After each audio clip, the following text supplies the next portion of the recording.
स्वागत है आपका पिंक सिटी जयपुर में। तो आज हम आपको लेकर जाने वाले हैं जयपुर के ऐतिहासिक जयगढ़ किले में।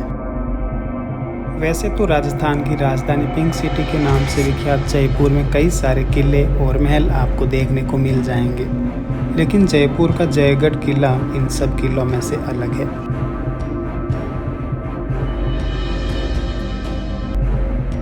जयगढ़ का किला देखने में बहुत ही सुंदर है और इस किले के अंदर कई सारी चीज़ें हमें देखने को मिलेंगी, जैसे एशिया की सबसे बड़ी तोप है, कई सारी छोटी बड़ी अलग अलग तोपें, उस समय में प्रयोग किए जाने वाले अलग अलग प्रकार के कई सारे हथियार इस किले के अंदर आपको देखने को मिलेंगे और तोप बनाने का कारखाना भी आपको इस जयगढ़ किले के अंदर देखने को मिलेगा।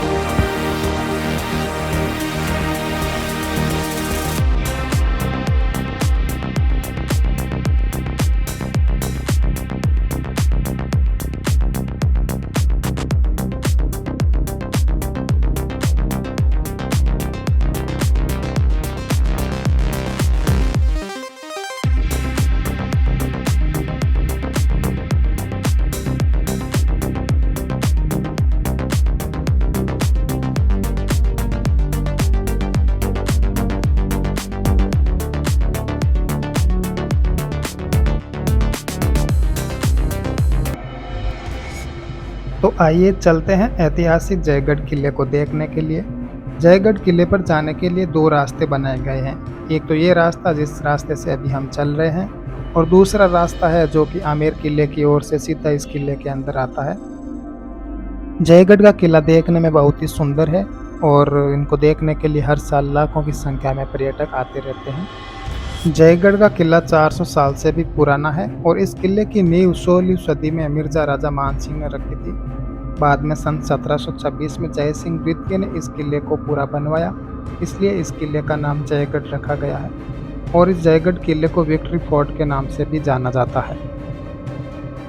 तो जैसा कि मैंने बताया कि इस किले के अंदर प्रवेश करने के लिए दो रास्ते हैं। तो पहला दरवाज़ा डूंगर दरवाज़ा, जिससे अभी हम अंदर आए हैं, और दूसरा दरवाज़ा अवामी दरवाज़ा है जो कि आमेर किले की ओर से पैदल आने के लिए बनाया गया है। ये जो रास्ता दिखाई दे रहा है, इस रास्ते से आप आमेर किले की तरफ से पैदल आ सकते हैं। वहाँ पर जो आप सामने की तरफ इमारत देख रहे हैं वो है आमेर का किला, जिसके अंदर राजा और रानियों के रहने के लिए निजी महल हुआ करता था। अरावली की ऊंची पहाड़ियों से घिरा हुआ यह किला चील का टीला नामक पहाड़ी पर बना हुआ है।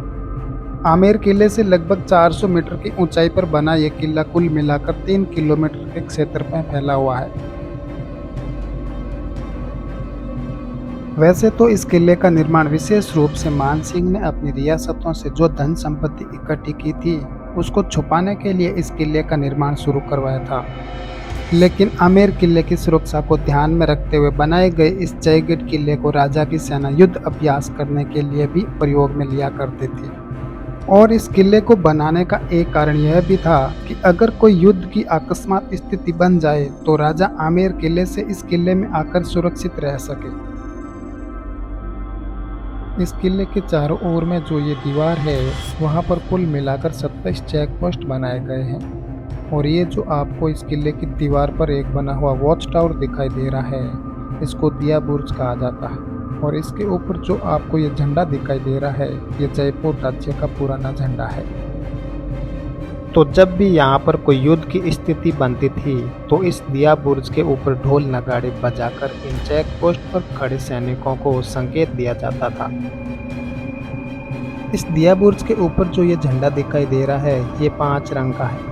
तो जब राजा मानसिंह ने काबुल में 5 अलग अलग पठान कबीलों को हराया था, तो उनकी जीत के उपलक्ष्य में राजा मानसिंह ने ये पंचरंगा झंडा फहराया था।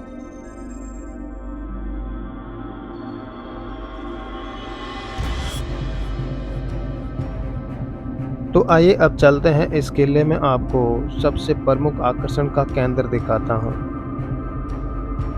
भारत में सबसे पहले तोप और बारूद मुगल शासक अकबर लेकर आए थे। आपको बता दें कि राजा मानसिंह अकबर के दरबार में 9 रत्नों में से एक थे। तो जब अकबर ने मानसिंह को युद्ध लड़ने के लिए काबुल भेजा था तो वहां से मानसिंह तोप बनाने की कला सीख कर आए थे। उसके बाद मानसिंह ने जयगढ़ किले में एक तोप बनाने का कारखाना बनवाया था, जो आज भी इस किले में हमें देखने को मिलेगा। जो तोप कारखाना है वो देखने से पहले मैं आपको दिखाता हूँ इस किले का सबसे आकर्षण का केंद्र।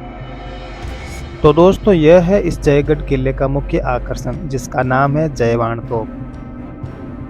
18वीं सदी में बनाई गई अपने समय में पहियों पर चलने वाली सबसे बड़ी तोप, जिसको कहा जाता है जयवाण तोप। जयवाण तोप का निर्माण सवाई राजा जय सिंह ने 1720 में करवाया था। इस तोप का निर्माण इसी जयगढ़ किले के अंदर राजा मानसिंह के द्वारा बनवाए गए तोप कारखाने में करवाया गया था। इस जयवाण तोप का अभी तक किसी लड़ाई में उपयोग नहीं किया गया है। इस तोप को केवल एक बार ही चलाया गया है, वो भी केवल इसका परीक्षण करने के लिए। जब इस तोप का परीक्षण किया गया था उस समय इसके गोले की रेंज करीब 35 किलोमीटर पाई गई थी। और जब इस तोप को चलाया गया था तो इसका गोला चाकसू नामक एक जगह पर गिरा, और यह भी बताया जाता है कि जहां पर इस तोप का गोला गिरा वहां पर एक तालाब बन गया। ये तालाब आज भी चाकसू गांव में स्थित है, जिसको गोली राव तालाब के नाम से जाना जाता है। अब बात करते हैं इस तोप को परीक्षण करते समय चलाया कैसे गया। तो जो ये बैरल दिखाई दे रहा है, इस बैरल में पहले 100 किलो बारूद डाला गया और फिर 50 किलो का गोला डाला गया था। तो जब इसमें 100 किलो बारूद डाला गया तो जाहिर सी बात है कि इसको चलाने वाला इसके पास में रहकर तो चलाएगा नहीं। तो इस तोप को चलाने के लिए इस तोप से एक फ्यूज वायर लगाया गया था, जो कि यहाँ पर बने एक पानी के टाँके तक लगा हुआ था। और जब इस फ्यूज वायर को सैनिक ने आग लगाई तो वो सैनिक पानी के टाँके में कूद गया, जिससे कि उसके कान के पर्दे नहीं फटे और वो सुरक्षित रहे। अगर इस तोप के वज़न के बारे में बात करें तो कुल मिलाकर इसका वज़न 250 टन के करीब है, जिसमें से इस अष्ट धातु से बने बैरल का वज़न 50 टन है और 200 टन इस गाड़ी का और तोप के पहियों का वज़न है। और ये जो बैरल दिखाई दे रहा है इसकी लंबाई लगभग 20 फीट है। अगर इस तोप को एक दिशा से दूसरी दिशा में मोड़ा जाता था तो इसको मोड़ने के लिए करीब 12 हाथियों की मदद ली जाती थी। और इस गाड़ी के अगले पहियों की ऊंचाई 9 फीट है और पिछले पहियों की ऊंचाई करीब 5 फीट है।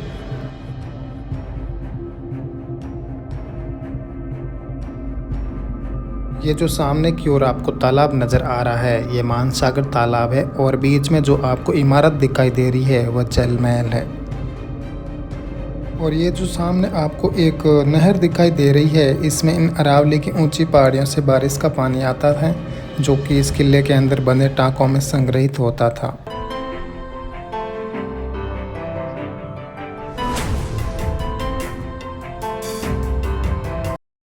आइए अब किले में आगे बढ़ने से पहले इस किले से जो नज़ारा देखने को मिलता है थोड़ा वो देख लेते हैं, फिर चलते हैं किले के अगले भाग में।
तो आइए अब चलते हैं किले के अगले भाग में, और जहां पर हम देखेंगे महल क्षेत्र के दर्शनीय स्थल और जयगढ़ में बना हुआ शस्त्रागार।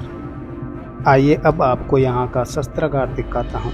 किले के इस भाग में आपको कई सारी छोटी छोटी तोपें और उस समय में प्रयोग किए जाने वाली कई प्रकार की तलवारें और भी बहुत कुछ देखने को मिलेगा। ये जो गाड़ी देख रहे हैं आप, इसका उपयोग तोप गाड़ी के आगे लगाकर बारूद और गोले ले जाने के लिए किया करते थे। और यहीं पर आपको ये पिस्टल दिखाई देगी जो 18वीं सदी की है।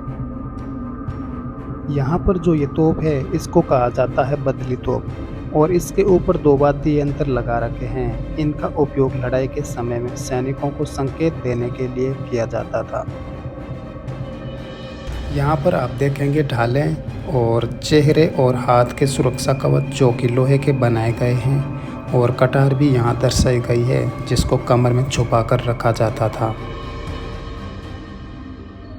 यहाँ इस शस्त्रागार में जितनी भी तोपें हैं उन सभी के अलग अलग नाम भी दिए हुए हैं और यहाँ पर अलग अलग प्रकार के धनुष और बाण देखने को मिल जाएंगे आपको। ये जो तोप है इसको बनजारी तोप कहा जाता है और इसको 1656 ईस्वी में महाराजा मानसिंह के शासनकाल में बनाया गया था।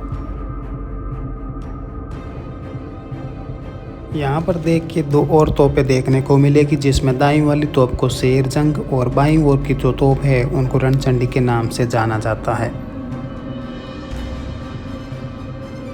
और इन दोनों तोपों के बीच में ऊपर की ओर आप देखेंगे कि लोहे से बना हुआ राजा का सुरक्षा कवच लगा हुआ है। ये राजा जब भी युद्ध में जाते थे तो इनको पहनकर जाया करते थे जिससे कि तेज धार वाले हथियारों से बचाव के लिए इस्तेमाल किया करते थे। इस कवच का वजन कुल मिलाकर 40 किलो के आसपास होता था। यहाँ पर ये जो तोप है इसका नाम है भैरवी तोप और इनके ऊपर आप देखेंगे अलग अलग प्रकार की कई सारी परसें और कुल्हाड़ियाँ।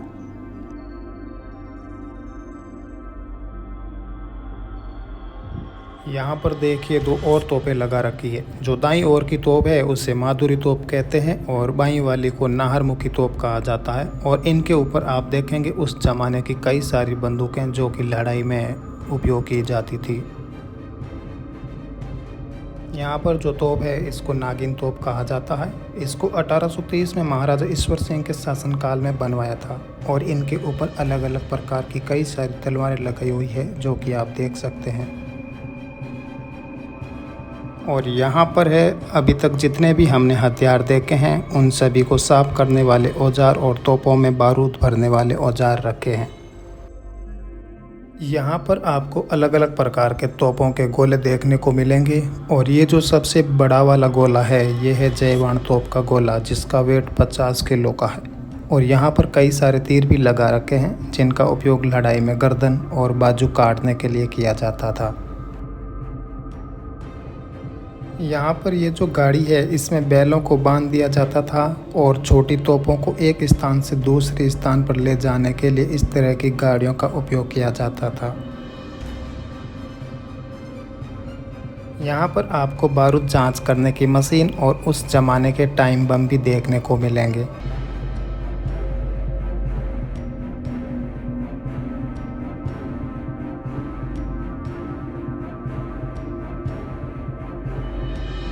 इसी शस्त्रागार के पास भगवान श्री राम का मंदिर बना हुआ है और यहीं पर श्री काल भैरव जी का मंदिर भी बना हुआ है।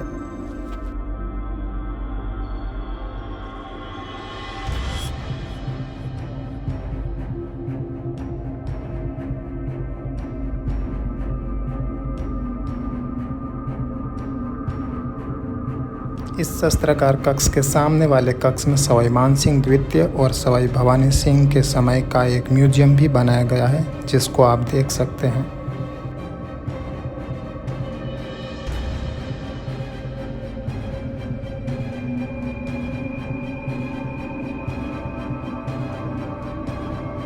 किले के महल क्षेत्र में चलने से पहले आइए अब आपको लेकर चलता हूं इस किले में बने तोप खाने में जहां पर तोपों का निर्माण किया जाता था। यहाँ पर आते ही सबसे पहले आपको यह तोप दिखाई देगी और इस तोप को कहा जाता है बजरंग बाण तोप।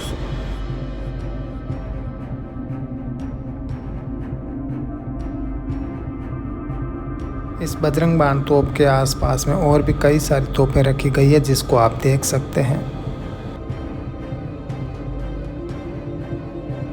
यहाँ से थोड़ा आगे चलने पर आपको इस तोप खाने का खराद परिसर देखने को मिलेगा तो इसी परिसर में हमने जितनी भी तोपें देखी है इन सब का निर्माण यहीं पर किया जाता था। और यहाँ पर आप देख सकते हैं खराद परिसर में कि किस प्रकार से तोपों का बैरल तैयार किया जाता था।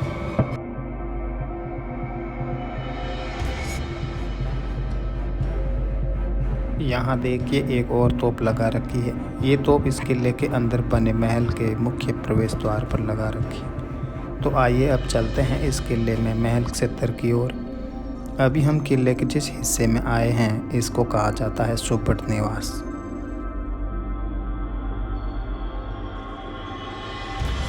तो ये जो सामने महल दिखाई दे रहा है इसमें राजा अपने सैनिकों के साथ मीटिंग किया करते थे। इस महल के अंदर राजा स्वयं बैठा करते थे और इसके आगे का जो खुला आंगन है इसमें राजा की सेना सामने की ओर खड़ी रहकर राजा जो भी आदेश देते थे वह सुना करती थी।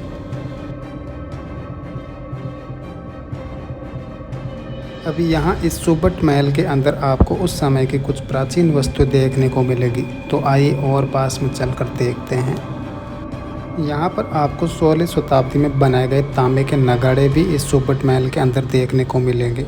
तो इन नगाड़ों को जब भी कोई लड़ाई होती या कोई विशेष कार्यक्रम का आयोजन होता तो इस नगाड़ों को बजाकर सभी को सूचित किया जाता था। ये जो अभी आप देख रहे हैं ये है 18वीं शताब्दी में बनाए गए लकड़ी के वाटर कूलर। इस वाटर कूलर के पास ही यहाँ पर आपको हाथी के ऊपर रखने का हाथी हौदा भी देखने को मिलेगा। ये हौदा हाथी की पीठ पर रखकर कसा जाने वाला एक आसन होता था। तो आइए अब चलते हैं किले में आगे की ओर। किले के इस भाग को कहा जाता है खिलबत्ती निवास। महल के इस भाग में सेनापति अपने मंत्रियों के साथ गुप्त बातचीत किया करते थे। अब महल के तीसरे भाग की ओर बढ़ते हैं। महल के इस भाग को लक्ष्मी विलास के नाम से जाना जाता है।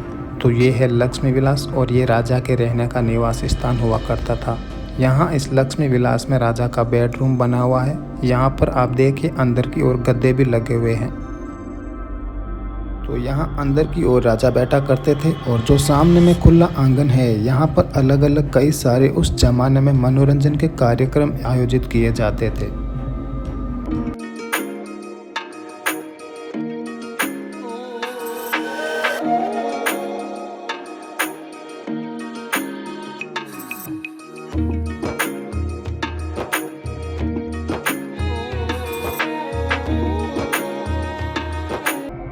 यहाँ लक्ष्मी विलास से थोड़ा आगे की ओर चलेंगे तो आप देखेंगे कि इस भाग को भूल भुलैया की तरह बनाया गया है और यहाँ पर एक जैसे 3 रास्ते बनाए गए हैं। तो अभी हम जिस जगह पर आए हैं इसको कहा जाता है कठपुतली घर। तो प्राचीन समय में मनोरंजन का कोई और तो साधन हुआ नहीं करता था, तो इसलिए राजाओं को जब भी समय मिलता था तो यहाँ आकर कठपुतलियों का खेल देखा करते थे।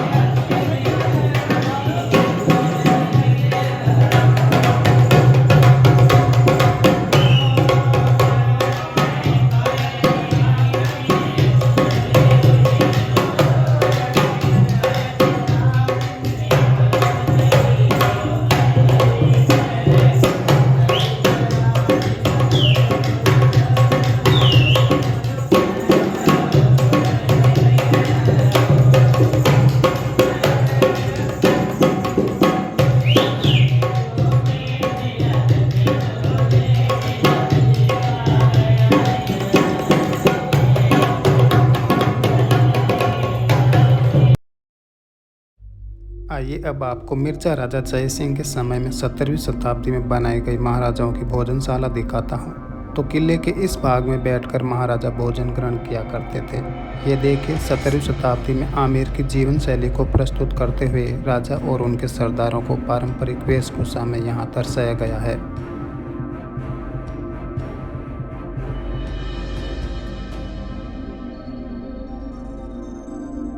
और यहाँ पर बना हुआ है महल का रसोई घर।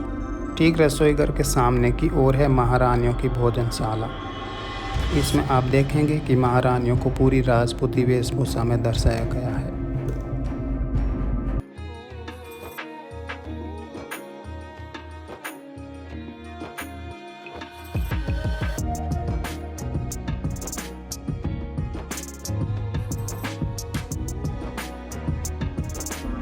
ये है महल का अगला भाग और इसको कहा जाता है विलास मंदिर।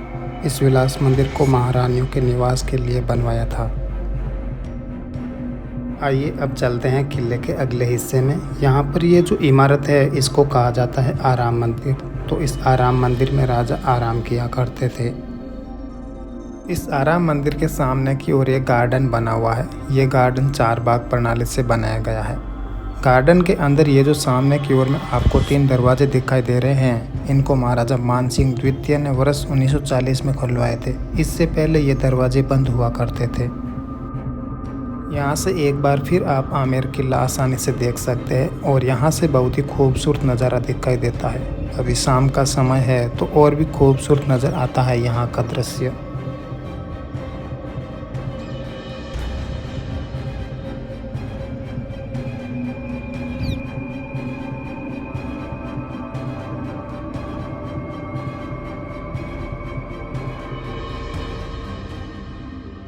वहाँ पर जो आप एक तालाब देख रहे हैं, वहीं उसके पास में एक रास्ता भी दिखाई दे रहा है। इसी रास्ते से हाथियों के द्वारा यहाँ से युद्ध के समय में पानी लाया करते थे।